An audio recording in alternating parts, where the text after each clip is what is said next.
Are we going? Yeah, hi, Mickey. Hey, Mickey, you've got a hammer there, and you're playing the song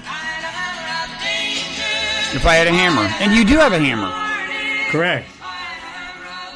Gosh, Mickey, I'm inclined to ask, why are you holding a hammer? You know why I have the hammer.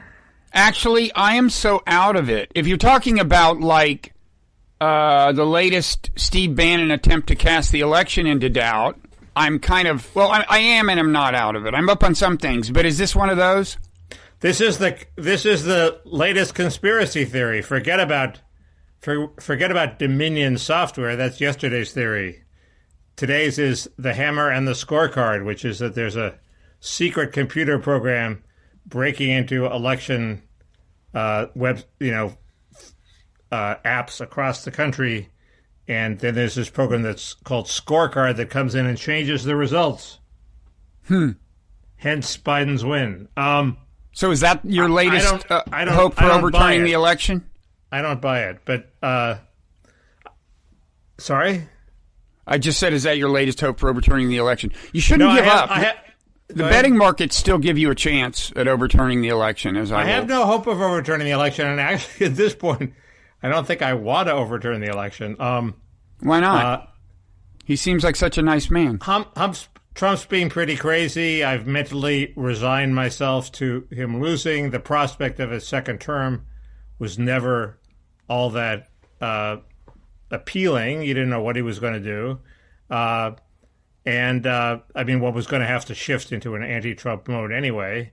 And the main thing is that the Democrats did so badly in congressional elections that the threat that they're going to go crazy and easily pass some sort of giant amnesty bill, which is what I was scared of, is that's receding.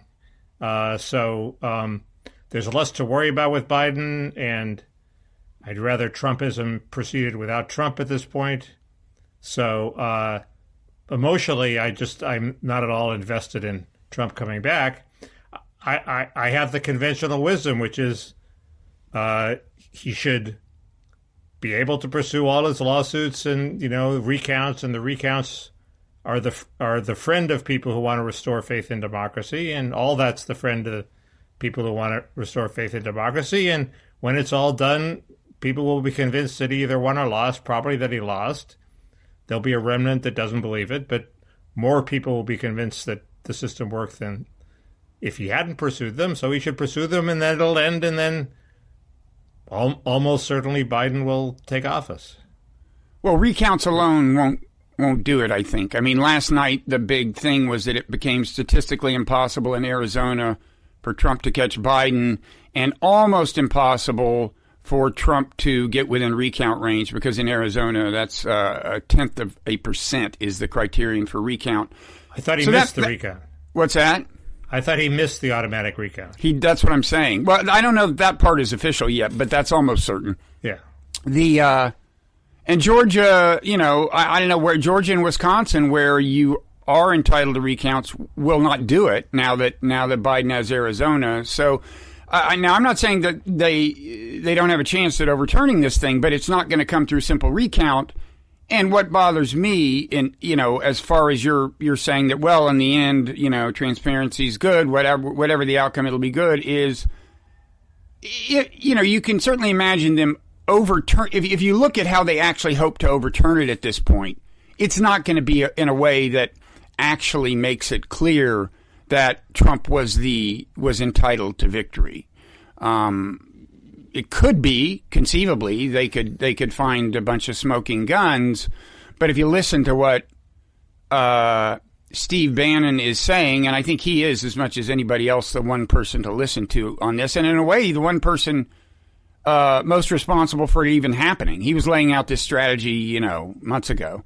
If you listen to him, their hope increasingly is just kind of like gumming up the works so long that enough states fail to certify the vote in time that it will get thrown through a combination of that and maybe some actual court victories that maybe overturn a state or something. But anyway, the main idea is if enough states don't certify, it winds up in the House of Representatives, and there the Republicans would win because each state gets one vote, and Republicans control the most state delegations. I mean, that's sort of crazy. But the key thing the key point to me is that there's all this fuss about the Dominion software, which is supposedly thrown some votes to Biden and deleted some votes of Trump, is that the recount answers that question. In other words, if there is Dominion screwing up in Georgia, the recount would find it, and it's most likely not to find it. And if it doesn't find it and Trump still loses Georgia, I think that's the end of the ball game. I mean, he as you say, even with Georgia, he would need some sort of vote-denying court ruling in Pennsylvania to pull it off. And so the most likely outcome is the positive outcome. The recount reaffirms the result. If it doesn't reaffirm the result, that'll be really interesting, won't it? Again, this just isn't about recounts. There aren't enough recounts to do it. If it gets, it'd be interesting. I didn't say it would. Yeah, that would be sure. That would be interesting. I mean, your point is that because they're recounting manually, they would pick up software problems. Is that what you mean? Yeah, if the software miscounted the votes and reallocated votes to Biden that weren't there, the recount will not turn up those votes, and the total will be different. That seems to be what even I follow this website, follow this woman, I think her name is Molly McCann, who works for Flynn's lawyers, Sydney, whatever her name is. And she's pretty out there in terms of recount, but is also sort of ultimately presents a sensible demeanor, unlike Bannon. And she's very discouraged about Arizona, and she said that the recount should turn up any Dominion shenanigans. So it's a good thing to do, even if Trump doesn't have a chance. And the other alarming thing is, which I don't think will happen either. I think having the states not certify the electors is ridiculous. And the other alarming thing is that Pence could just say, I refuse to accept these electors, and just when he's chairing the Senate, move to appoint some other electors. And the Washington Post had no answer to that except he couldn't do that. That would be too awful. Well, I think that's true. I don't think Pence would do that. I don't think. Of course, it's not going to happen. But it's interesting that there was no sort of automatic check against it, other than, oh, that's too awful. No, it's not going to happen. But yeah, I think it'll happen. And if what you say is right, and I think it probably is. Unless there's some stunning Hollywood movie ending development, Trump will exhaust his remedies, and he'll figure out some way to move away, still fighting, and either declaring his candidacy or something like that. There's not the tricky thing is Georgia. Because there's this runoff election in Georgia that's all important, 2 runoff elections. And one of the theories was that Trump was kicking up this fuss to keep the base stoked up for Georgia, okay? The problem is the Georgia election is January 5th. How does he keep, if he's contesting the election, how does he contest the election all the way? That gives Trump way too much credit, both for goodwill and for strategic thinking. I mean, he's just reacting as he always does. He has probably never ever admitted that he lost fair and square in his entire life. He didn't in the Iowa caucus. He didn't with the popular vote with Hillary. He's just incapable of saying I lost. I believe you, but this is what various aides, if not Trump himself, told Robert Costa of the Washington Post. And it's a flattering spin. So, and he's going to run out of road in terms of fighting the results in early December or mid-December. So what does he do for the next 4 weeks? He obviously has to come up with some formulation that keeps the base stoked. I'm pissed off that they stole this election, and in the past tense they have stolen it, and we're going to keep up the fight, and this is your chance to tell them what you think of them and to deny them a majority in the Senate. I think that should work, but it's a tricky thing to pull off. And the constant threat is from him. Apparently he made it explicitly to Mitch McConnell, is that he won't pull it off. What does he care if the Republicans win the Senate? He's out of there, so he might just sort of take his toys and go home and sabotage the Republicans' attempt to hold the Senate. And he's threatened to do that. And it's a credible threat. I mean, everybody must be terrified that Trump is going to stab the Republicans in the back here. So it seems to me that's the ongoing drama, is keeping Trump on board with the Republican Party. Yeah, well, I will say there are a couple of reasons that Trump diehards should not totally give up hope on the overturning the election front. One is just, I do take the betting markets seriously. Like if you go to Betfair, the amount of money bet on the one bet who will be the next president is like over $800 million. So when the needle moves on that, it's like serious bettors. Millions of dollars have come in, and it's serious bettors. Some of them have teams of analysts and researchers. We're no longer talking about a few Trump supporters in Middle America, putting down $1,000. And after the election, that the chances of Trump winning, according to Betfair, at one point got down to like 3%, 2%. It came back up to like 10, 11% as recently as a couple of days ago. It has since receded to like 7%, and I guess that's good news from my point of view, but they think there's still a non-trivial chance, and I'll tell you, I mean, listening to Steve Bannon, and I just cannot wait until I no longer feel I have to do that, and I don't honestly know why I listen to it now, because it causes me untold anxiety, especially right now, because you listen to him. I mean, this guy is like the nerve center of this whole thing. He has on all the people, all the lawyers who are filing things. He has on Giuliani. He has on people who are agitating in Georgia, blah, blah, blah. And you realize that they're throwing a ton of stuff at the wall. I mean, you haven't even mentioned Michigan. They claim to have credible people making amazing claims who are going to testify and have signed affidavits in Michigan. But they're way behind in Michigan, like 140,000 votes. Yeah, but believe me, their stories are that 100,000 votes is a drop in the bucket compared to what they're alleging in Michigan. It is true that when Jesse Jackson won, did I tell this last time? When he won the Democratic primary in 1988 in Michigan, basically the whole press corps said, yeah, this was fishy. These voters came from nowhere. This must have been crooked. But it was Jesse Jackson. Nobody was going to deny him an amazing showing, so nobody kicked up a fuss. But back then it was considered that Detroit was not on the up and up. Yeah, who knows? Could be, but that kind of data alone ain't gonna get it for you. I don't think a few affidavits is going to get it for you either. Well, but I'm telling you, there's like billions, and I think their strategy is, you flood the courts with them, and somewhere they find a sympathetic ear. Now, I will say some of these people are kind of dubious, and in fact, I would like to play you something. I think the Four Seasons landscaping thing broke after we taped last week, so we didn't. I think it was a Saturday thing, so we didn't have enough time we didn't have the opportunity to revel in it, which, first of all, I would like to do.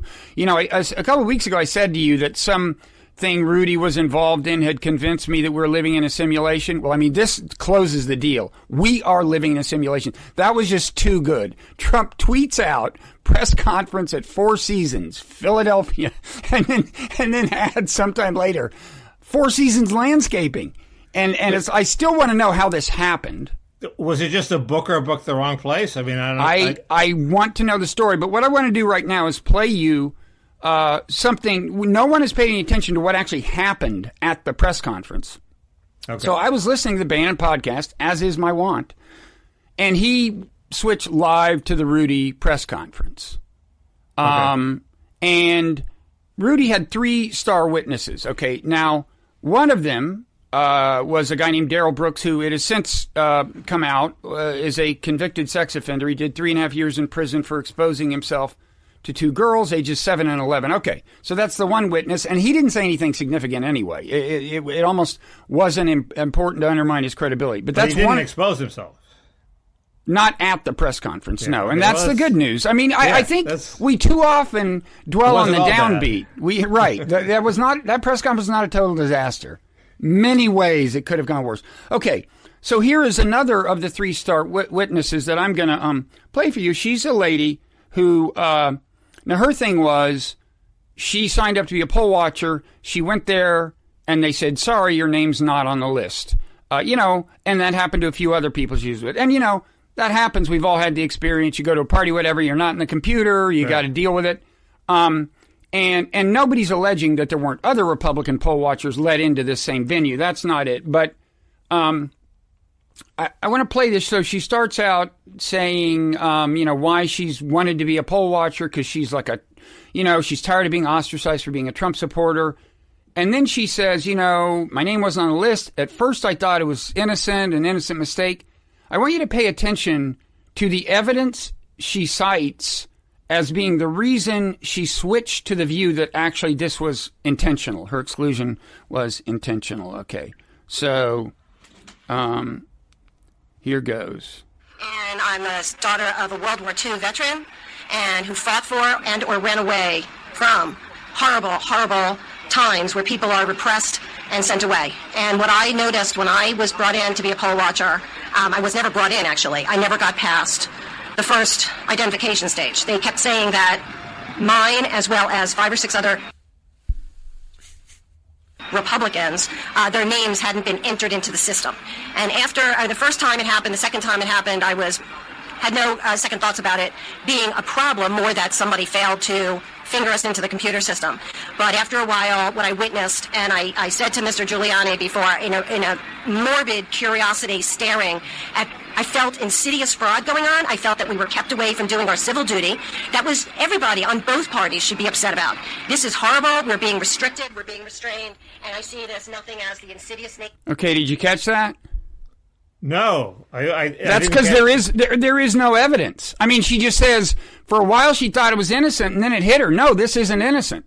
And I mean, I thought she listened to Giuliani or something. She says, as I told Giuliani. Oh, okay. And then she said something about this insidious staring or something, or morbid insidious staring, as if somebody was staring at her. I mean, I just want to say, this is one of his 3-star witnesses. The other is a convicted sex offender. The third guy... A lot of writing on the third guy. Well, the third guy wasn't so bad. He sounded credible. What he said was they were too far away. Remember, originally, for citing pandemic reasons, they had these people, like the observers, 20 feet away. Then they got a court order saying move them to 6 feet away. He says, well, actually, it felt more like 15. And then he says he saw some boxes of ballots that seemed like all the... or envelopes maybe, that seemed like they all had the same color kind of ink or the same kind of handwriting or something. Of course, he's 15 feet away. Who knows? So that's not nothing. And he didn't not sound credible. But there's one thing that occurred to me in the course of this, which is that Bannon on his podcast for the months now has been saying, in anticipating the post-election ruckus, as he called it, comparing it to Florida 2000, he's been saying, we're going to need some tough people. What you can do is sign up as a poll watcher. He's been saying that over and over. So he has been recruiting. And I mean, his audience, to begin with, includes no few conspiracy theorists. I mean, right. For example, Bannon is positive that the networks called the election when they did specifically to Bigfoot Rudy's press conference, because, boy, they wouldn't want this kind of stuff getting out. He's a total conspiracy theorist, and although he denies that, and he's got a totally fervent audience, and he's been recruiting them, getting them to sign up as poll watchers for months. So if you ask who are these people who are right now signing affidavits, I'm sure no few of them are people who were specifically recruited to create trouble after the election, in a sense. I'm not saying they're all lying, but I'm saying they're not your father's poll watchers. Yeah, no, it nothing I've seen has been particularly damning of the evidence that's brought out. But on the other hand, it's just not. In fact, it's not crazy to worry about election fraud and shenanigans in Philadelphia, but there was a very credible seemingly credible guy who would actually help prosecute one of the actual convicted fraudsters in Philadelphia. And he came out, I think his name was Schmidt. He came out and said, I'm sorry, I haven't seen anything fishy in this election. So that guy has some credibility. And Trump immediately came down on him like a ton of bricks. But that's the point. The point is we can see how ridiculous these things are and move on. Yeah, but I don't see the existential threat to democracy. Just as we were going on here, I got in a Twitter fight with Andrew Sullivan, which I didn't have a chance to finish, where he said, nobody is saying that Trump shouldn't pursue all legitimate lawsuits. Well, yes, they are saying that. And they're saying he should concede and be a man, and et cetera, et cetera. He lost. He should take it gracefully. But don't you understand the grave threat to democracy of Trump saying the whole system is rigged? Well, no, I don't. I mean, I think it's a bad thing to do. I think it'll pass. I think Andrew's getting overexcited. I think the Democrats were saying that the last election was rigged in a different way. That was also credible. I didn't think they were wrong to worry about Russia, and it too will pass, and it's crazy to see existential crises around every corner.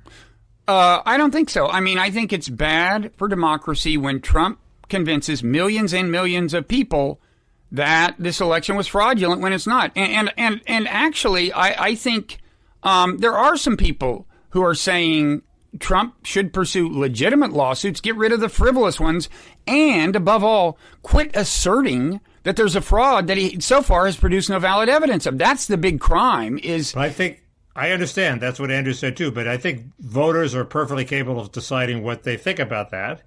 And, so Trump will have 20% of the population will believe that, and it'll gradually whittle down to 10, 9, 8, 0. Well, you have... It's saying it's bad for democracy is one thing. Saying it's a grave existential threat is another. Well, the idea that the truth will emerge from a process like this, which you seem sure of, and will be and not only that, but the truth will be clear to everyone. I'm just telling you, it won't be the case. It's never going to be clear. It wouldn't be clear if Trump gracefully conceded and went away. It would. It'll be clearer than if we never had the lawsuits in the first place, because we're obviously calling everything out of the woodwork, right? And if this is all that comes out of the woodwork, maybe there's not a whole lot of stuff in the woodwork, right? Yeah, but this isn't all. I mean, that's what I'm saying. If Bannon, gets, and it's not crazy to think he got thousands of people to sign up as poll watchers, and no few of them are now signing affidavits. Some of them are claiming huge things, and some of them will seem credible. And look, some of them could be credible, but it happens all the time that credible seeming people turn out to be more dubious than you thought. I mean, what's the name of Biden's accuser, Tara Reid? I found her totally credible, and then things emerged that cast serious doubt, and it will happen. I assure you that there will be credible seeming people. Maybe they'll be able to say they even worked for local election authorities or something, and they will continue to make big claims. Whatever happens with this, that will convince millions of people that they should live the rest of their lives in a paranoid state, suspicious of democracy here, and that's just not good. Are you saying there's nothing wrong with it at all? You're just saying, well, the damage of millions of people thinking of that is not that great. I'll even concede that it's bad for democracy. I just don't think it's an existential crisis, and I think people are getting too worked up about it.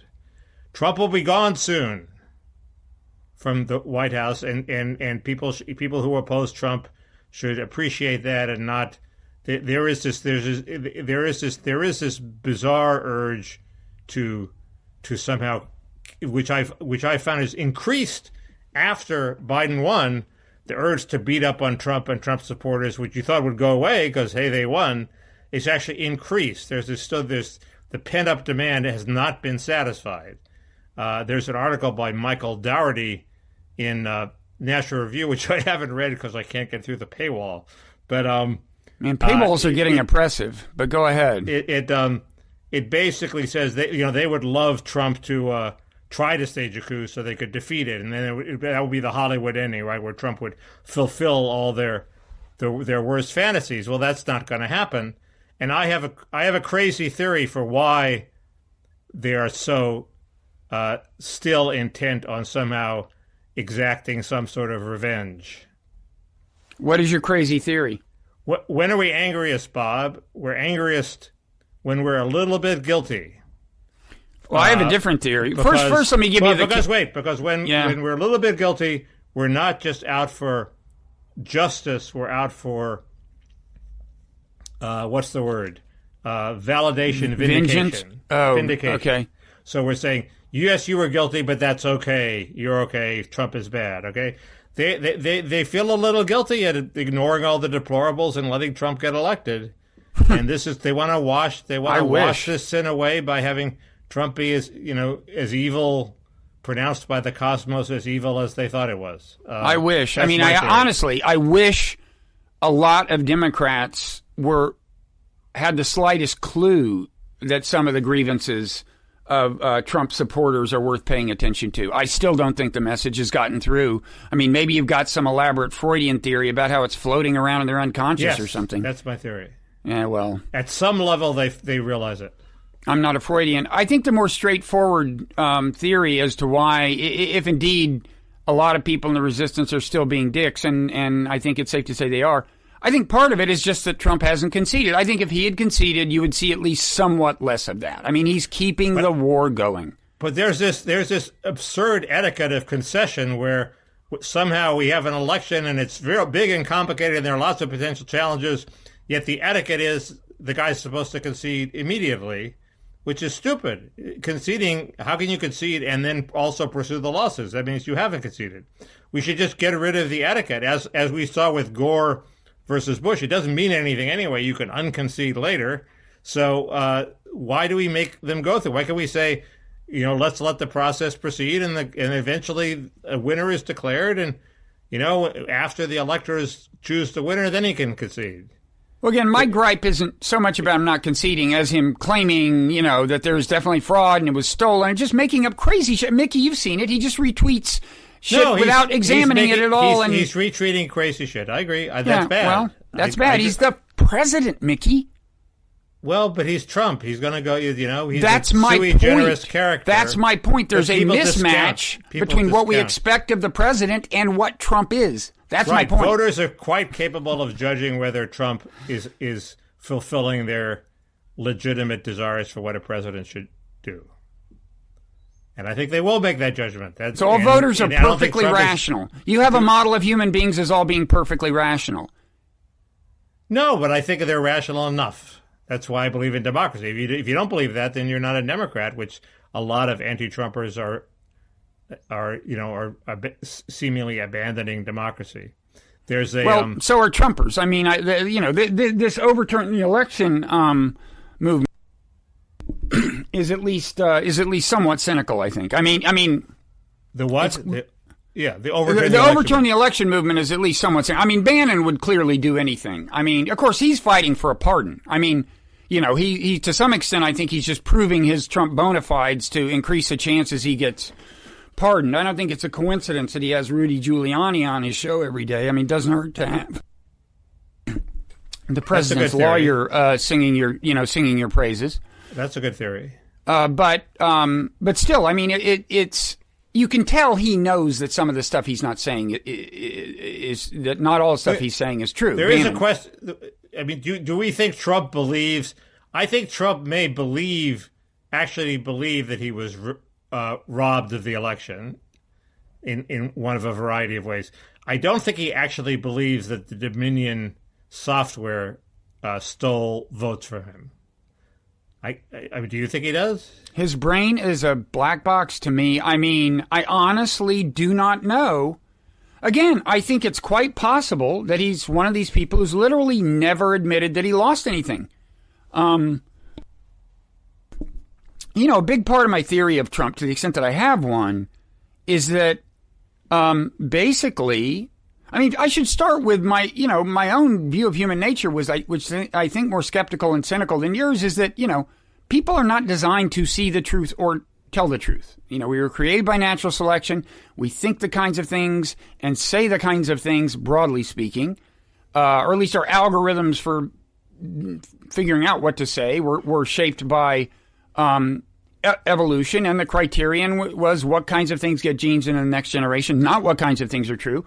And I think, if people keep saying things and they get positive and they get affirmation for them and people nod their heads and applaud, they just keep saying them, and I think they kind of think of them as being true. And then if they get a lot of blowback, they kind of quit saying those things. And I think Trump is somebody who, by virtue of his strange upbringing, has gotten away with remaining a weird combination of bully and crybaby all his life.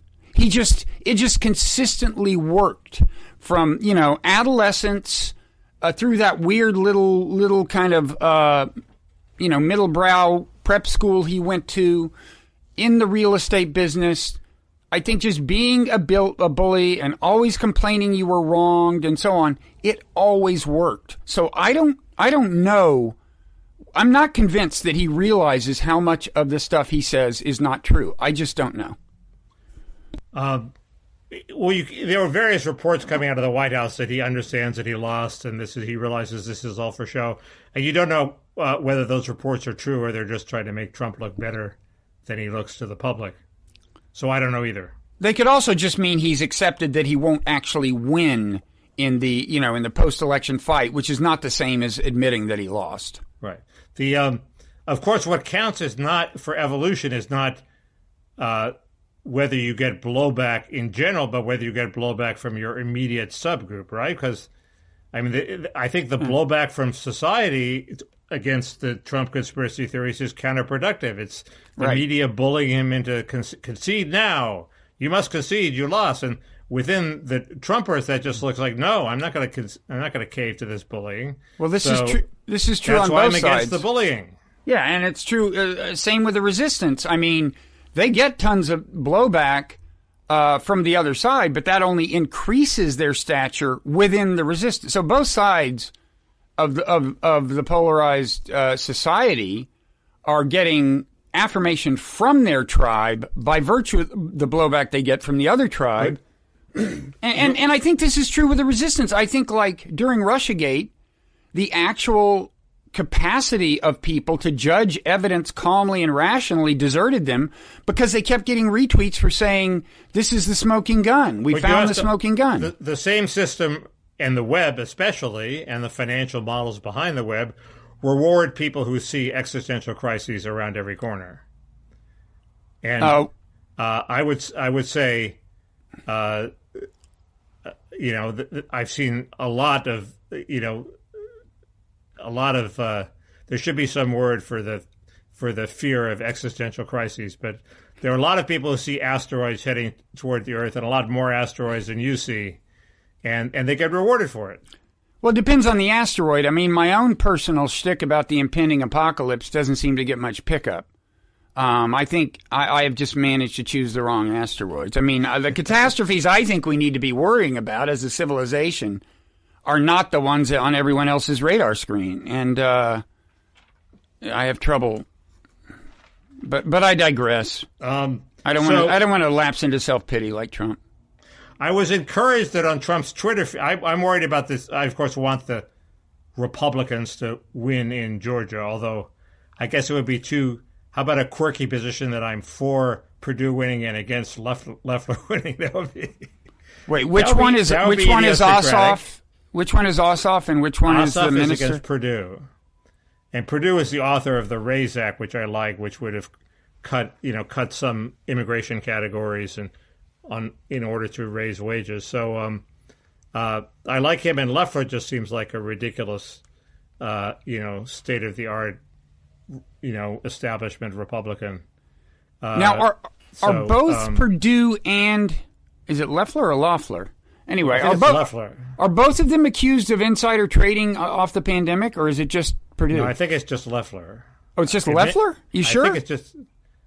I think maybe it's a twofer, which would be amazing. Maybe it's a twofer. The Democrats should capitalize on it. They can save money on ads.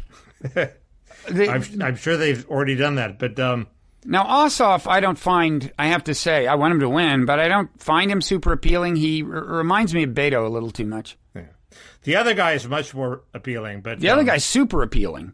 Now they say he's pretty far left, and that may doom him. But as a guy on TV, that's he's great. Different from appealing. He seems centered and rational. Totally, he seems very authentic in a way. If you're head of a giant church, you're going to have some leadership abilities, right? You're not going to be a nobody. Yeah, but there are heads of giant churches who come off as the opposite of authentic, and he comes off as authentic. Correct. Anyway, so I was encouraged that Trump's website, Trump's Twitter feed at least, is pushing Loeffler and Perdue. But of course, that's no guarantee of what Trump will do. I mean, one tweet could end Republican control of the Senate if he says, Loeffler was not a good friend to me, blah, blah, blah. Boom, she's toast. She's Jeff Sessions. So, well, Bannon is saying that Trump should use this leverage, basically. I mean, I don't know if he said it in so many words, but I mean, first of all, they're unhappy with the way the Georgia recount is proceeding. They're saying the manual recount isn't enough. It's not. They want a deeper audit, and that Trump should lay down the law and threaten to withdraw support in the Senate elections unless they shape up. But I read their list of complaints. It didn't seem like much. It seemed like they had to have something to grouse about. Well, I think like I said, they're reaching for every lever possible because right now the odds aren't looking great. What else in the realm of politics? We have the jockeying for jobs in the incoming Biden administration, and there's so many people jockeying for jobs that you remember when there were so many writers who wanted to write about foreign policy that they started a second foreign policy magazine. They did? There was Foreign Affairs, and then they started Foreign Policy. It's the first magazine that's ever been started, not because there was reader demand, but because there was writer demand. But that was too many people wanted to pontificate. So obviously what they need to do is start a second government, because there are too many people to fit into one Biden government. They have to start a second government so they have enough jobs to satisfy all the people who are looking to Biden to be their, to pay their bills for the next 4 years. And maybe at some point they could switch the two governments. They can just say, okay, you guys have been in charge for 2 years. So they need now like we'll bring in the B team. Like a bullpen government? Yeah, or like the B team, the shadow. You could have a shadow government for your own government. And it just to keep everybody on board. Otherwise, she's going to have a lot of embittered people who didn't get jobs. And I was... By the way, Foreign Policy began as an actual physical, old-fashioned bound journal. It existed back in the 80s. But I digress. I think the 80s is when this invention that that's I'm when you're about. saying this happened? Okay. Yeah. The can I get to plug something now? So okay. In the newsletter, the Nonzero newsletter, which you can subscribe to at nonzero.org and find at Substack as well as nonzero.org, in the issue that's going to go out, I think by the time this is posted, we're starting a regular feature of issuing progressive realism report cards to the to the prospective foreign policy advisors. Progressive realism being the ideology that all reasonable people wish prevailed in Washington instead of the blob's ideology. So we this week we do Tony Blinken, who's probably the best situated to be either Secretary of State or National Security Advisor. And we give him grades in these different categories. It's definitive. It's compelling reading. When do you get to Michelle Flournoy, the Secretary of Defense? Soon. Okay. And she and Tony Blinken are going to be in roughly the same realm in terms of grades they receive. Yeah, what would you have thought? I would have thought she's much more interventionist than Blinken is. I don't know for sure that she won't get a slightly lower grade. I can't guarantee that. Blinken's whole thing was getting the troops out of Iraq.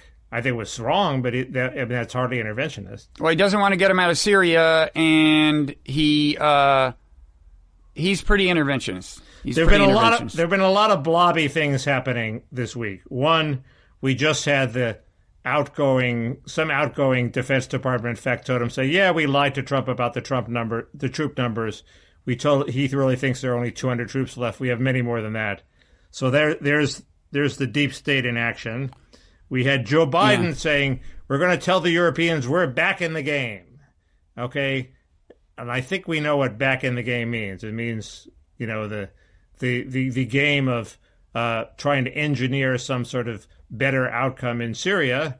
And in fact, Kamala Harris said, we're going to be back with our partners in Syria to achieve a pro-democratic outcome. Well, having troops in Syria sort of helps achieve that pro-democratic outcome, doesn't it? She didn't say, and we're going to be, militarily involved in Syria, but that's the logical outcome of I think, or the tendency of what she's saying. And we had the Heritage Foundation came out with this, which I don't think it was that interventionist before, saying, well, what's wrong with endless wars? I mean, we have a war in Afghanistan. It's given us greater awareness of the situation on the ground. Yeah. Well, that was worth the thousands of Americans who died. You're right. Well, I think Heritage has for quite a while been pretty interventionist. They used to have a guy there who was a realist. I forget his name, but he co-authored a book called, I think, Ethical Realism with Anatol Lieven, who has a piece in Responsible Statecraft that we actually summarize in this issue of the Nonzero newsletter. So I think Heritage has been reverted to neocon some time ago. I think there was a while when they were among the realist conservative think tanks. But what in a way was as disturbing was that the Heritage guy wrote it in the national interest. And the national interest is so weird. It supposedly is realist. It is what? At the Center for the National Interest or something. But it's always publishing this neocon stuff. I don't understand what the point of its existence is. I like Jacob Halbrun, who I think is still the editor, and I'm fine pretty much with his ideology. Well, I just don't understand why he doesn't impose it on they're giving voices to people across the spectrum. I thought, when I looked quickly, the national interest was somehow affiliated with Heritage. It's not affiliated with Heritage? Last I checked, it was affiliated with the Center for the National Interest, which had previously been called the Nixon something, and that's where its kind of realist heritage came from. I hope I have this right, but you're right. I mean, that's what Jacob says when you ask him. He's like, well, we think we should run a cross-section. Well, the other guys don't play like that. Did the Weekly Standard do that? Do the right-wing magazines air a diversity of views? James Bennett did that. Look where that got him. Well, that was his job. I mean, that was the New York Times op-ed page. Why can't you run a magazine like an op-ed page? You can do whatever you want. Well, you right? can, but you shouldn't pretend it has realist values if you don't serve them. And you shouldn't act like, gosh, in the interest of fair play, we need to roll over and die so that the neocons can... It was a very unconvincing article. Maybe they were publishing an unconvincing interventionist article just to discredit that point of view.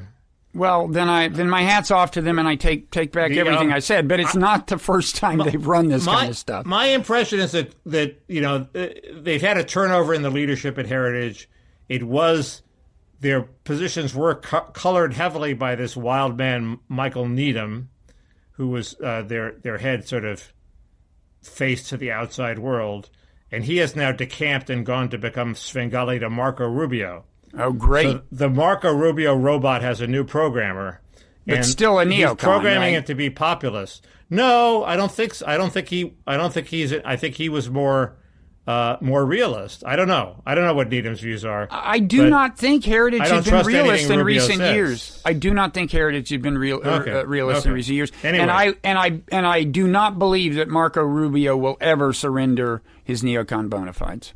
Well, it's interesting. I didn't think he'd ever surrender his his pro-amnesty bona fides either, and he hasn't. He says everything Needham wants him to say and stops at immigration. He doesn't mention immigration. So maybe the same thing is happening on foreign policy. He's basically sticking to his guns on foreign policy. So maybe we should talk a little about the Marco Rubios of the world. Like, what happens if you assume that Trump does eventually leave the White House within a couple of months, or a few? Kind of what happens next? I mean, he didn't suffer the huge defeat that might have led Trumpism writ large to, walk home with its tail between its legs, or whatever the metaphor should be for Trumpism. So I mean, and well, more to the point, he can pretty much stand proud in the sense of not having been blown away, although somebody might point out that he didn't do as well as the congressional candidates, right? He didn't do as well as... That's the issue. The issue is the Republicans who didn't vote for Trump at the top of the ticket but did vote Republican at the bottom of the ticket, what were they? And it seems to me there are four options. One is they were Trumpers without Trump. They were Trumpers who didn't particularly like Trump, but they bought the MAGA philosophy, or they bought the populist philosophy, and they can vote for a Trump-like candidate in the future, and he lifted them up somehow. There's possibility that they're old line establishment Republicans who dislike the Trumpers and want to go back to the party of tax cutting and deficit cutting and entitlement cutting and neocon foreign policy. There's the possibility that raised by this guy Kaufman that it was just a suburban reaction. I think he's the author of White Shift, maybe a different Kaufman. Oh yeah, I've had him, Eric. Eric, yeah. Yeah, I've had him on my podcast. His theory was basically a horrified reaction to AOC and defund the police and the PC culture and the prospect of Democrats getting a majority, in Congress. So it was basically an anti-PC, anti-left vote. And then there's the most interesting one is Walter Shapiro's, which is they are the people that weren't so lazy that they forgot to vote down ballot. In other words, Shapiro, and I'm building on this theory, he had the insight that there's always what's called roll-off, which is you vote for the top of the ticket and you don't bother voting for the bottom of the ticket. So the vote totals for the bottom are much less than the vote for the top. And that this is his insight was that this is exacerbated by mail-in voting. So mail-in people who are eager to go to the polls to vote for the top of the ticket are much more likely to forget the bottom of the ticket than people who go to the polls or in the polling booth. They might as well vote the whole ballot while they're there. They're not. Okay. So, and the problem is the Democrats emphasized mail-in voting, so all of their people forgot to vote the bottom of the ticket, right. And the Republicans who went to the polls voted the whole ticket. So it's just an artifact of a poor strategic decision on the part of the Democrats. There's a simple mechanical explanation, okay. and all these hot takes that we're going to see about who were these Republican voters are bogus because there was a simple explanation. Okay, but wait, that would explain why Biden outperformed the Democratic congressional candidates. I don't see how it explains why Trump underperformed the congressional candidates, right? I mean, you don't, in-person voters don't start at the bottom of the ballot, right? They start at the top like everybody else, and they look at the president, and if they choose not to vote for him, that's a choice. Right. So, I thought Shapiro's theory was designed to explain why there's so much, is it roll off the term, on the Democratic side, and it right. does explain that in theory, right. But it doesn't explain why Trump, unlike often presidential candidates in the past, so underperformed the Republican congressional candidates. What about this theory? What are you're a standard Republican voter. You voted, every election for the past 40 years. You're going to vote in this election, okay? You're not going to be susceptible to the Democratic urge to use a mail-in ballot. Right. So you go to the polls, right? And you are a Republican, and you are horrified. Maybe as Kaufman says, you're horrified by the Democrats, or maybe you're a Ryanist, or maybe but you sort of don't like Trump. Yeah, sure. So those people, that explains the result. That's an explanation. They voted, yeah. They all the Republicans voted. They voted for the whole ticket, and 20% of them peeled off at the top just because they're repulsed by Trump. Well, that seems to be what happened. The question is, what was it they didn't like about Trump? I don't know. He's an ungrateful bore and asshole who calls into question our most basic democratic norms. How about that? There are hundreds of reasons to dislike Trump. They don't have to pick one. Right. I mean, so a lot of people are grossed out by Trump. I'm one of them. A lot of people on the right are. They're secretly happy that Trump left. Yeah. Well, anyway, this hurts his narrative a little. The fact that he underperformed them, even though he can say he didn't get shellacked as the pollsters had claimed, he lost. He apparently, if Georgia and Arizona hold up through all appeals, he lost 2 red states. And in addition to the 3 blue states he won last time, and the blue wall, and I don't think Georgia's a red state anymore. Well, that's the point. It was on his watch that it became a blue state. That's not a source of pride. Shouldn't be for him. Well, but it was a purple state in the governor's race too, with Stacey Abrams. It's Okay, but presidentially, I think not since Jimmy Carter or something. Not so long ago. To people our age, some of our viewers haven't heard of Jimmy Carter, Mickey. Well, the answer is between those 4 theories, the only one I completely discount is that they were Paul Ryan deficit cutters. Obviously, some were, but the majority of the people were Jeff Flake types. I mean, no. I think. I mean, one theory is just that Trump's a dick, and they saw that, and they had gotten what they needed out of him. He had delivered the Supreme Court that they wanted, and it's like whatever. Biden doesn't seem that threatening to them. It's not like Bernie Sanders, although actually a lot of them might have liked Bernie. But anyway, I don't know. But and they were they didn't know what Trump was going to do his second term, and it might be something really bad. So be. They're scared of it as I was. I mean, to be honest, I'm shocked by how many people voted for him. It's like I think of my parents. I mean, they haven't been alive for a long time, but they were not liberals. I mean, they would on today's spectrum be considered conservatives, but I cannot imagine either of them voting for Trump just because he so thoroughly embodied values they abhor as a human being. I mean, my father would have hated him, and so would my mother. And that's why it's always shocked me that middle Americans, which my parents were, rallied around him. I still don't totally.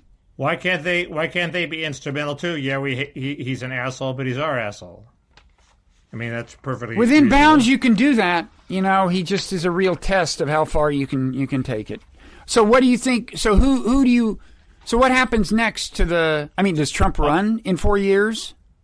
Well, there's everybody thinks he's going to start his own network. My friend John Ellis has a very good piece that I linked to on my Twitter feed about Fox, as we know, is ripe for the taking. They've always been ripe for the taking. They make like $2 billion a year, and an upstart could rip off $1 billion pretty easily by being, we're another right-wing network, and we're actually better TV than Fox, which is pretty crappy a lot of the time.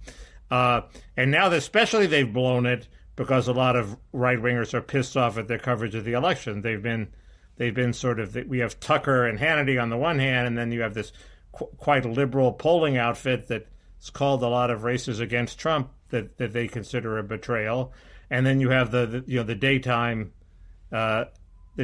thing, which isn't as right wing as Tucker and Hannity, and you have it's run by Rupert Murdoch's son, who isn't a conservative at all. So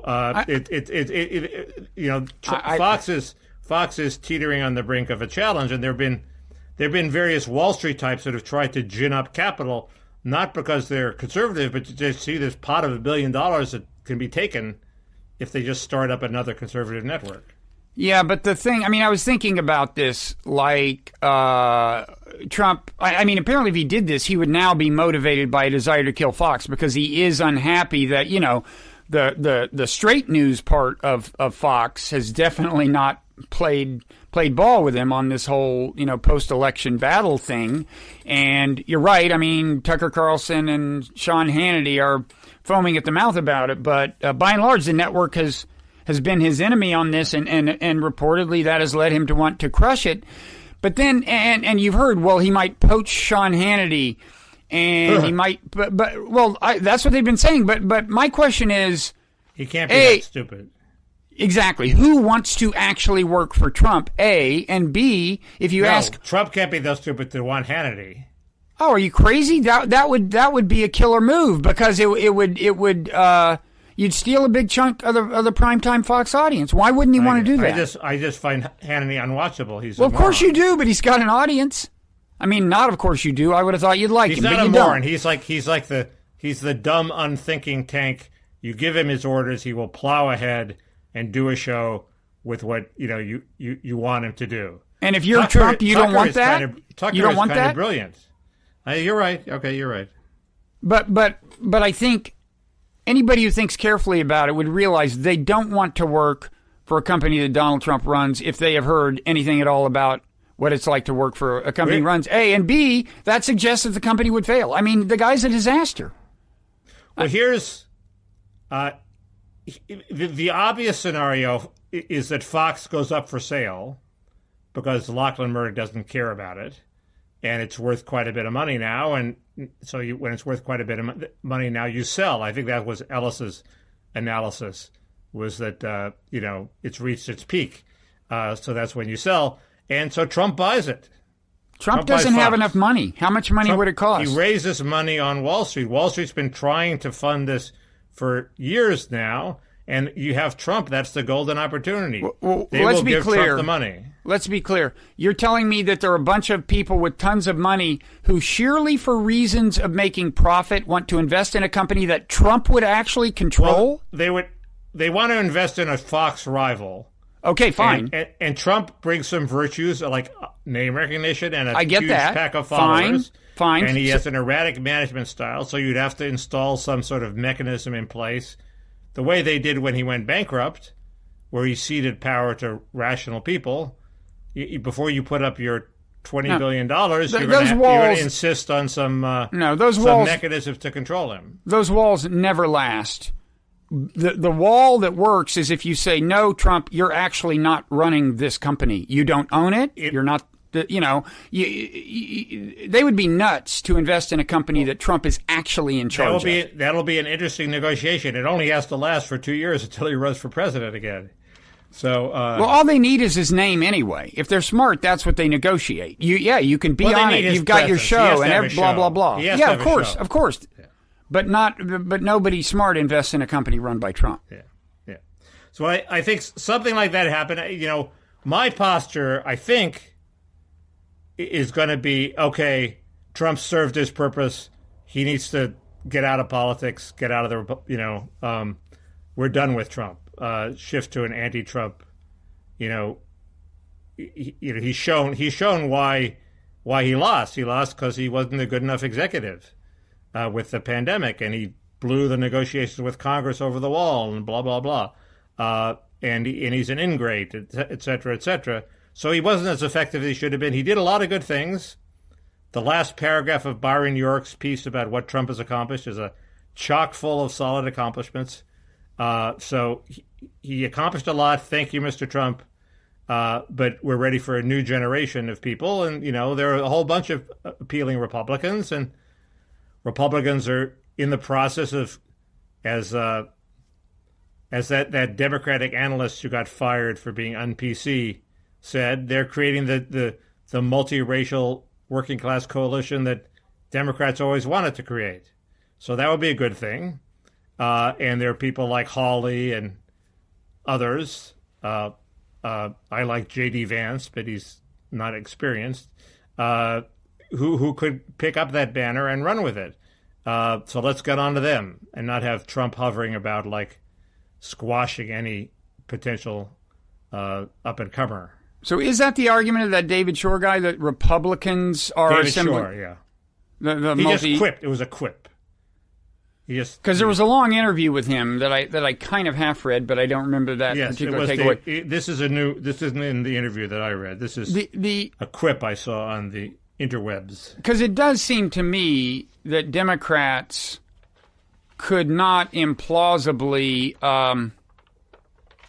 this is kind of ironic, I guess, because it seems to me one takeaway they might get from this election is that they should tone down the identity politics. I mean, the Hispanic vote for Trump suggests that you have to do more than just identify rhetorically with Hispanics. It's like they actually have material issues they care about, or some non-trivial number of them do, that's going to transcend any ethnic identification. Black males, I guess, went slightly toward Trump. And in general, I think the underperformance of candidates and the fact that Biden barely squeaked by, even though he's running against a wild man, all suggest that maybe the BLM identification of the Democratic Party wasn't a huge asset. And it would be okay with me if the Democrats switched their primary emphasis to policies that help low-income people, white, black, Hispanic. It's interesting because I was sort of crowing that this is the collapse of the Ron Brownstein's coalition of the ascendant, which requires Latinos to play identity politics in order to keep the coalition up. And but no, maybe the coalition of the ascendant is really there. They were just grossed out by the BLM AOC people. And if you just drop that, the coalition will reassert itself. I don't think so, but there are two competing schools. I'm suggesting something related, which is that you will have a better job, in a way, assembling a you'll do a better job of assembling a multi-ethnic coalition if you de-emphasize the identity politics a little more broadly and re-emphasize class-based politics. Just health care and all the things that help low-income people. And then you steal part of Trump's base. You're assembling a different coalition, which is because the coalition of the Senate specifically excludes the white working class and emphasizes issues they don't like. I know, but then it's not the coalition of the ascendant. Then it's a different coalition. What issues does it? Then it's a coalition more like the Republican populist coalition. And why don't these coalitions merge and dominate American politics for our lifetime? What you're saying is what? You have to emphasize immigration? Yeah, you have to emphasize immigration in order to be in Ron Brownstein's coalition, and you emphasize urban cultural issues like gay marriage and various things that tick off the working class. And I don't think that. And of course, you do the economic thing of Obamacare and healthcare, but basically, Schumer said there's a quote from him saying that I think Kane, a pretty good reporter for the Washington Post, Paul Kane, somebody Kane. He said, well, for every white working class voter we lose, we'll gain 2 in the cities. Okay, that was Schumer's philosophy. That philosophy has sort of come a cropper, I think. Well, I personally, I really don't think, I'm skeptical that many of the white working class people that Democrats would like to steal from Trump really care that much one way or another about gay rights and whatever they call it these days. But there is a sort of, that's the whole thesis of what's the matter with Kansas, is the Republicans successfully convinced those people that the Democrats were the snobby limousine elitists looking down their nose at them. Yeah. And certainly gay rights, emphasizing gay rights over kitchen table issues was part of that. Yeah, well, as for immigration, I think one thing this election arguably shows is that isn't necessarily the ticket to securing the coalition of the ascendant. I mean, again, the Latino vote was the big surprise, and it drifted away from the Democrats, even though it was very clear which side of the immigration issue they were on. That's a double-edged sword for my side, because it also means that letting in millions and millions of Latinos might not be the death of the Republican Party. Well, I made this point to you last week that I thought I made the point against myself. No, I seized it as a talk. We will rerun the videotape. Let's go to the videotape. So, how long are we doing this? I mean, what else happened in the world aside from politics? I do have one more point. I was putting together the fact that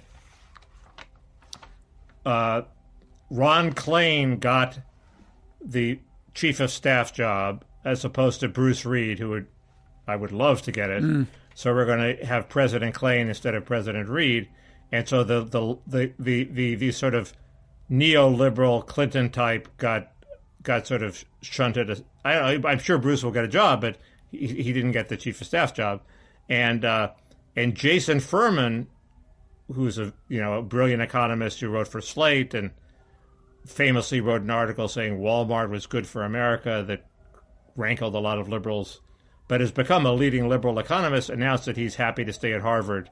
He's not going to be joining the administration, which is shocking to me, since he was the logical candidate to have some big job in the administration. He worked for Obama in a big job, so why shouldn't he come back? So I took this as an alarming sign that maybe the liberals are in charge and the centrists are on the run. But that's just me being paranoid. I don't know anything about Ron Klain. I don't know that much. He was a lot. He was, I think, effective as Ebola czar. I mean, hard to argue with the result there. He was a standard Washington lobbyist. He lobbied for Fannie Mae. He got on the Fannie Mae gravy train during the gravy train years when they were thwarting any federal regulation, and the result, of course, was a catastrophe. So he played the game in the way pros do. And the biggest red sign is in the Florida recount. He's the guy who went crazy about the butterfly ballot, which is a badly designed ballot that caused a lot of Jews in South Florida to vote for Pat Buchanan, which clearly they didn't want to do. I think it was in Fort Lauderdale. I don't know. I'm not sure. But there's no way to undo it. There's just no way that a court is going to come in and say, oh, these votes for Pat Buchanan really were votes for Al Gore. This is just not going to happen. So if you're any kind of legal strategist, you don't put your eggs in that basket, okay? And Klain sort of monomaniacally focused on this rang-rang, this red herring waste of energy. And instead, obviously not enough people were lobbying Gore to do the thing he should have done, which is call for a statewide recount of all the ballots, be fair, and he would have won if he'd done that. But he didn't do that. So Klain showed poor judgment there. It's weird. In 88, when Biden was running for president, all these guys, Biden aides, came by Newsweek to lobby us, and they're all the same type. They're all these big, beefy guys who look like if they weren't policy wonks, they would be heavies in like a mob movie, right? They like pasta dinners or something, and I just took it in. They were very arrogant and very confident that Biden was just going to kick ass in Iowa because only he had the soaring vision, and I just instantly hated all of them, which was a bad reaction. Yes, hatred is bad. I'm against it. First of all, the butterfly ballot was so badly designed, there can be no doubt that Gore would have won had it been. It was just a disaster. It was just like the worst interface you've ever encountered. But and I agree that it seems completely hopeless to try to make any hay out of that in court. There's just no calling back the Chads, Right. I will say that this has triggered a thought about the current the post-election ruckus, which is just that I guess here's what kind of worries me as I continue in this perverse habit of listening to at least a little of the Steve Bannon podcast on most days, because it is the nerve center for this whole thing. I'm realizing that they are throwing so much shit against the wall in so many courts that ultimately this may come down to the question of whether, by and large, is that your leaf blower, your neighborhood leaf blower? That's my neighbor. I thought they'd switched to an electric, but I guess not. I've got an electric. I would send it to them. All of a sudden, most of the gardeners in my neighborhood switched to electric overnight. Oh, God bless them. I'm trying to get an ordinance passed here, electric or battery powered. This is crazy. But I think there's been that ordinance in place for years, but now they're obeying it. But I guess this guy is still disobeying it, so I'm sorry. Let's stop and dial 911. I am on a jihad against gas-powered leaf blowers. Get Bannon on the case.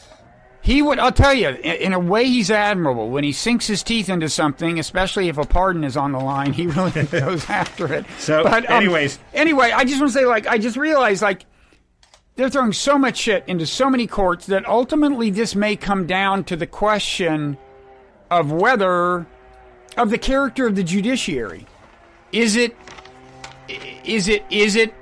and that kind of points to one of the things I would worry about in a second Trump term. Him having 4 more years to fill the federal courts full of people he likes. I'm not saying he has packed them with loyalists so far, but he has packed them with Republican sympathizers.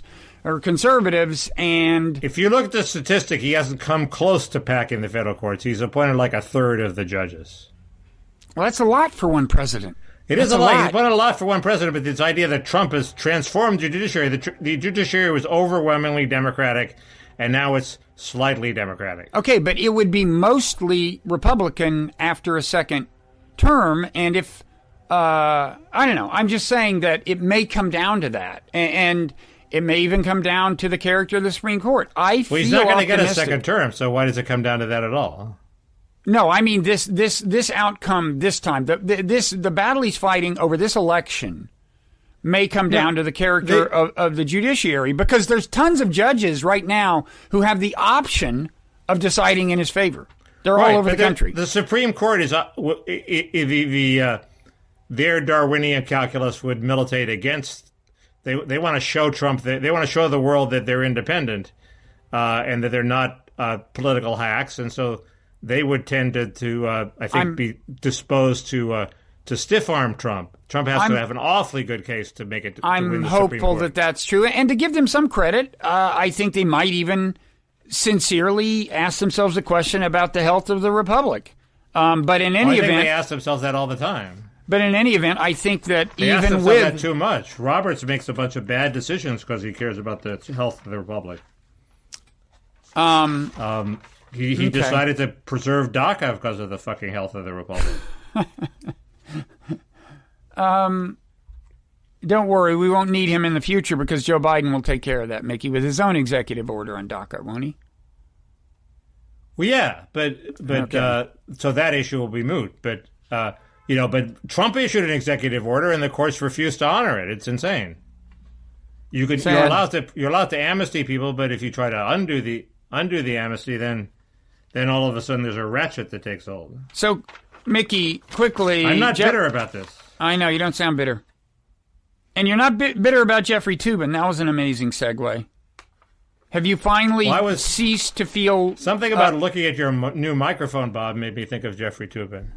Oh, come on. All microphones are a little phallic. This one's not worse than most. This is like an unbelievably phallic microphone. Yeah, those of you who are not I'll looking give people at this a clear on view of video, it's absolutely the most phallic microphone you've ever seen. It's intentionally designed to look phallic. It's not like... It's not even an accident. That's not true. You want to know what key feature it has that attracted me to it? Yeah. Manual mute button. Maybe I don't want to know. Manual mute button. If Toobin's well, never mind. It has a manual mute button. It has a cough button, you mean? If Toobin's camera had a manual mute button, we wouldn't be talking about him right now. It didn't have a manual mute button? No, I thought the Toobin punishment was too harsh. It's awfully harsh. I will say it's the first time I felt sorry for him. When my wife told me, so he tweeted, after 27 years at the New Yorker, I've been fired. I'll always have high regard for the magazine or something like that. And when my wife told me that a lot of people were giving him shit on Twitter rather than just, giving him his moment, I did feel kind of bad for him, I have to say. And you, of course, you're the one who had felt bitter enmity toward him. Not bitter enmity, but I thought he was a rival. A sleazeball. A rival, and hence detestable. He's a sleazeball. He's a sleazeball who started his career by betraying prosecutor Walsh and continued in that vein for 27 years, or more than that. So, and he slimed my friend Mike Isikoff, and screw him, but this punishment was ridiculously hard. Not as weird as the punishment of Ryan Lizza, who we don't know what he did. And suddenly he was excommunicated from the New Yorker. Well, he's one of the best reporters around. Now, he was a case of New Yorker firing but CNN not, and we'll see what happens to Toobin. Now, do you remember that we placed a bet either here or in the Parrot Room that where you bet that within 2 months Toobin would be back on CNN? Okay, I'll stick with that. I'm willing to double the bet, whatever it was. I'm not willing to double the bet. I think you may be right, but I'll stick with my bet. Because here's what happened to Toobin. And by the way, I would ask, do you spend your time denouncing Jim Fallows because he elevated his profile by writing something unflattering about his boss, Jimmy Carter? I mean, if you're complaining that Toobin betrayed some early boss or something, is that it? Well, the distinction between the two cases is with Fallows, there was a payoff. In other words, as the Washington Monthly, which is sort of like a Fallows magazine, if you're going to betray your boss Walsh, you better come up with some public interest lesson for us that justified this, and Toobin didn't. Fallows really did. Fallows' piece basically defined the Carter presidency for the voters that had no idea what was going. We didn't know he was micromanaging the tennis courts instead of. That's the anecdote everyone remembers. That's the anecdote everyone remembers. That's the key. And so once we learned that, okay, now we know about this guy. That was a huge public service that makes up for the betrayal. There is an element of betrayal. Okay, well, anyway, I don't know why I asked that. But the trouble that Toobin is in, I think, is that this thing, which isn't itself, it's not really like a Me Too violation or anything. I mean, but it's resurfaced a couple of Me Too type infractions that had predated the Me Too era. So they were noted at the time. You know, we talked about them last week, either here or in the parrot room, whatever, you know, Toobin and Judith Regan, Google it. But they were not such a big deal at the time because it was pre-Me Too. Now they resurface as a result of this, and it's a bigger indictment than it was. And I think that's one reason the New Yorker said, sayonara. I don't know. And that's one reason I think resurfacing. It was always extremely odd that as a result of Me Too, Ryan Lizza would have to leave and Jeff Toobin would get to stay. What I mean by resurface is surely as the New Yorker staff processed this and David Remnick got feedback from the New Yorker staff, everyone on the staff, including Me Too activists, became aware of the earlier things, and that I'm sure that became part of the conversation. You're giving Remnick way too much credit. If he didn't know all that stuff all along, he's an idiot, and he's not. No, I'm not saying he didn't. I'm just saying it became inescapable. It acquired a new moment, or a moment it couldn't have had 3 years ago. Anyway, so here is my. What do you think? So you think he'll be back on CNN? I actually have my doubts now, but I'll stick to my bet. And if he isn't, it's hard for them to come up with a new. They've spent a lot of capital invested in making him a personality, and to have a new person, I think would be tough. So you're available. You're available. 51. There you go. 51-49. I'll stick with my bet, but I wouldn't be surprised if I lose. Does Jeff Zucker know you went to Harvard Law School? Is that his name, Jeff Zucker? Jeff Zucker doesn't even know who I am, nor do I know him. We can change that. I know people the who Harvard know Law School Jeff thing Zucker. is fading. I was caught in an elementary mistake by Larry Tribe on Twitter the other day. Always it was a bad really sign. embarrassing. It was embarrassing. Always a bad sign. So what's your career advice for Toobin if he doesn't make it on the scene? Well, it's pretty obvious. Write a book. Exactly, but what is the book? It's a story of redemption. Interesting. If you're Jeff Goldberg, you go write a book about Palestinians and Jews in a humanistic portrait of them, their dilemma in Israel. If you're Jeff Toobin, I think it's got to be a story of redemption. I will elaborate in the parrot room. It's really not fit for more public consumption. It has to have something to do with race. It has to be something to do with... No. You really don't understand the strategic logic here. I'll straighten you out. It has to have something to do with Me Too, a confession. What Toobin I gave talks you as about many to his clues. psychiatrists. I gave you as many clues as any Harvard Law graduate should need, Mickey. Makes me wonder if it's true that you went to Harvard Law School. He's going to... The clue is that he's going to replace me on this show. And he'll get a microphone of his own. He will receive a cut in income, but it won't be that extreme. We'll be off to the races. Your clue was story of redemption. I'll tell you in the parrot room. Is this too cheap a stunt? Yes. To gin up interest in the parrot room? Is it even for us? Nothing is too cheap for us. There you go. That's why Jeff Toobin won't be filling your shoes. So, what else should we plug? Besides the Parrot Room, besides suggesting that... We should start a feature of crazy left-wing ideas that are being forced on Biden. Name one. The idea that he can... that was seriously proposed, and there was a professor somewhere at BU or Harvard who seriously proposed it, that using Medicaid funds to provide housing for poor people on the grounds that housing is important to health. I would say that's a pretty big loophole you're carving in the Medicaid statute. If anything that might affect your health, they can spend money on. Run that. I'm sorry, I missed that. Run that by me again. Using... The idea is that states could use Medicaid money to provide housing for poor people and to pay their rent and to basically, help them cope with the pandemic in a way that doesn't actually involve them providing doctors and hospitals. Well, is this a legacy of the big Medicaid grants that Obamacare gave to states?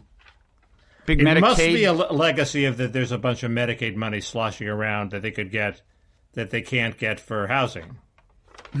Yes. Well, if it's sloshing around, do something with it. But I guess, or they spend it and then they ask for a refill. It's like you can do a lot more spending if you brand it as health spending. This is like instead of housing spending. So it's basically let's sneak everything under the rubric of health, and it seems to be a little non-transparent. I've heard of scarier things coming from White Houses. I don't think we're obviously going to have we're going to have the whole fight over welfare again. The Mark Greenbergs of the world, he was the Svengali of trying to get states to loosen the work requirements. So, yeah, if you're really screwed up, you don't really have to work. We'll just send you a check. And of course, that's much more plausible now after Yang's candidacy and after the spurt of support for the guaranteed income. So they'll try that again, and we'll have that whole fight again. I'm not looking forward to that. So maybe... hey, we've been doing this a long time, Mickey. Do you want to nominate a song of the Trump era? I'm not sure I'm getting through to you. Okay, we can do that in the Parrot Room. Yeah, that's good Parrot Room. Okay. Song of Trump era. It's something I need to think about anyway. I have one I've been pushing for years, so... Wait, I'll guess, and don't tell me if I'm...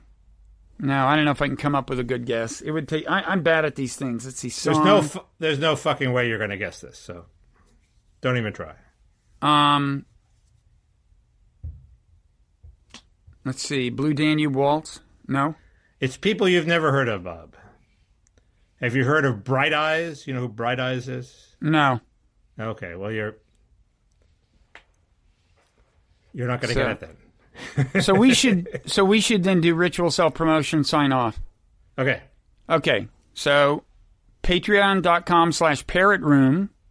If you want to support our uninhibited conversation, and if you want, as a bonus, to enjoy the even less inhibited version of it in the Parrot Room. And in the Parrot Room, we find out about Toobin's career. Plus, we hear more from that adorable parrot. Oh, that reminds me. Somebody tweeted that you got the economics wrong on the... he says, this is Tom Persky. Yes, low-wage earners had some income gains in recent years, but most of that effect came from changes in minimum wage laws, a policy that Trump and the Republicans have opposed. Well, I don't know why that came to mind. You don't oppose it, and some of it came from that, and some of it came from elsewhere. Okay. So back to self-promotion. I don't know why that came to mind.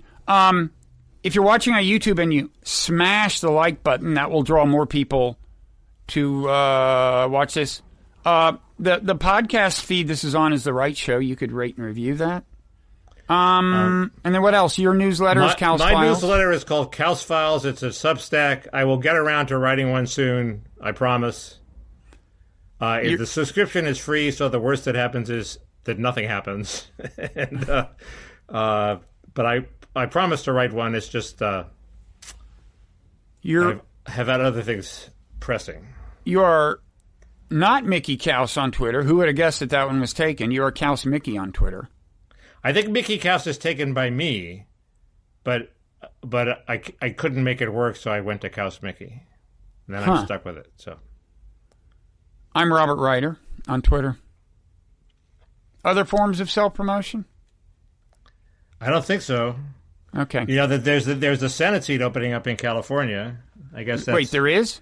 That's definitely for Kamala Harris's seat. So what, the governor appoints somebody? Yeah, I better start sucking up to him pretty quickly. Yeah, I think you've got a real shot at winning the favor of the California. You should go to somebody who's tried, who knows the ropes, who's done it before. If they turn to anyone other than you, it'll be baffling to me. You've got the experience, you've got the Harvard Law thing, got a parrot. I did finish third, Bob. I finished second in the elementary school spelling bee. Okay. And I was in 5th grade and the winner was in 6th, but I don't want to get into that. Wasn't really You fair were robbed. when you think about it. I was robbed, and I would like a recount, yes. It was the software that they used. Okay. It was Dominion. Okay. So, yes. On to the parrot room and nice hammer. And we'll see everybody next week.